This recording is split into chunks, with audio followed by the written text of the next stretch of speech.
Kalau niche you guys rasa susah nak buat konten, trust me, I pun dalam industri jual kayu, tapi I masih boleh dapat view dan engagement yang tinggi. I tahu feeling dia macam mana nak buat orang peduli dengan benda yang nampak boring. Tapi once I tukar mindset dan strategi, konten I mula naik. So apa yang you guys boleh buat ialah I tanya saya sendiri, orang yang beli kayu ni sebenarnya dia tengah struggle dengan apa?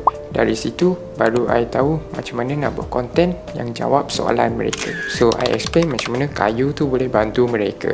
Sama juga dengan you guys, fikir apa yang boleh membantu audience you guys, bukan terus hasil tau. So yang ini I tak perlu tunjuk muka pun, I cuma guna voice over dan tunjuk footage yang padan dengan topik I. So bila orang tengok, mereka pun akan terus faham. So I dalam industri kayu pun boleh buat konten yang orang minat. Niche you guys pun boleh. Janji faham apa yang audience tengah cari dan hidangkan semua info dengan cara yang senang hadam.